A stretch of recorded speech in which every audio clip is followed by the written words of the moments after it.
നമസ്കാരം, ഭാരത് ലൈവിലേക്ക് സ്വാഗതം. മുഖ്യമന്ത്രി പിണറായി വിജയനും മകൾ വീണയ്ക്കുമെതിരായ മാസപ്പടി ഹർജിയിലെ വിധി പറയൽ വിജിലൻസ് കോടതി ഈ മാസം 19 മാറ്റി. കേസിൽ കോടതി നേരിട്ട് അന്വേഷണം നടത്തണമെന്ന മാത്യു കുഴൽനാടന്റെ ഹർജി പിന്നീട് പരിഗണിക്കും.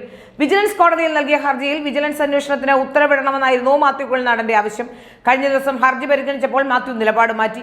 തെളിവ് കൈമാറാമെന്നും കോടതി തന്നെ കേസ് അന്വേഷിക്കണമെന്നും ആവശ്യപ്പെട്ടു. ഇതോടെ കോടതി വേണോ വിജിലൻസ് വേണോ എന്ന് ഹർജിക്കാരൻ ആദ്യം തീരുമാനിക്കണമെന്ന് കോടതി നിർദ്ദേശിച്ചു. കോടതി മതിയെന്ന മാത്യുവിന്റെ അഭിഭാഷകൻ അറിയിച്ചതോടെ കേസ് 12 മാറ്റി. CMRLന് മുഖ്യമന്ത്രി നൽകിയ വഴിവിട്ട സഹായത്തിന്റെ പ്രതിഫലമാണ് മകൾ വീണ വിജയന് CMRL നിന്നും മാസപ്പടിയായി ലഭിച്ചതെന്നാണ് ഹർജിയിലെ മാത്യു കുഴൽനാടന്റെ ആരോപണം. വിജിലൻസിനെ സമീപിച്ചെങ്കിലും അന്വേഷിക്കാൻ തയ്യാറായില്ലെന്നും കോടതി ഇടപെട്ട് അന്വേഷണത്തിന് ഉത്തരവിടണമെന്നുമായിരുന്നു ആദ്യ ആവശ്യം. കോടതി ഇതോടെ വിധി പറയാനിരിക്കെയാണ് മാത്യു തന്റെ നിലപാട് മാറ്റിയത്. തെളിവ് കൈമാറാമെന്നും കോടതി തന്നെ കേസ് അന്വേഷിക്കണമെന്നും ആവശ്യപ്പെടുകയായിരുന്നു മാത്യു. ഇതിനിടെ Kochi minerals and rutile limited managing director Sasidharan കർത്തയ്ക്കും മറ്റു ഉദ്യോഗസ്ഥർക്കും ED നൽകിയ സമൻസ് സ്റ്റേ ചെയ്യാനും ഹൈക്കോടതി വിസമ്മതിച്ചു.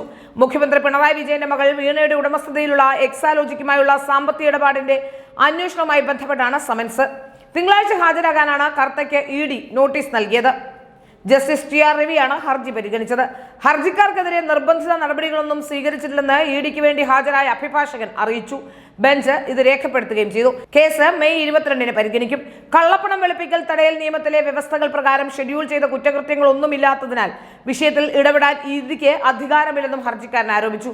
മുഴുവൻ അന്വേഷണവും നിർബന്ധിത നടപടികളും സ്റ്റേ ചെയ്യാൻ കള്ളപ്പണം വെളുപ്പിക്കൽ തടയൽ നിയമത്തിലെ വ്യവസ്ഥകൾ പ്രകാരം ഷെഡ്യൂൾ ചെയ്ത കുറ്റകൃത്യങ്ങളൊന്നുമില്ലാത്തതിനാൽ വിഷയത്തിൽ ഇടപെടാൻ EDക്ക് അധികാരമില്ലെന്ന് ഹർജിക്കാരൻ ആരോപിച്ചു. മുഴുവൻ അന്വേഷണവും നിർബന്ധിത നടപടികളും സ്റ്റേ ചെയ്യാൻ ഹർജിക്കാരൻ ആവശ്യപ്പെട്ടെങ്കിലും കോടതി പരിഗണിച്ചില്ല. EDക്ക് മുന്നിൽ വെള്ളിയാഴ്ച ഹാജരാകാൻ അപേക്ഷകരിൽ ചിലർക്ക് സമൻസ് അയച്ചിട്ടുണ്ട്.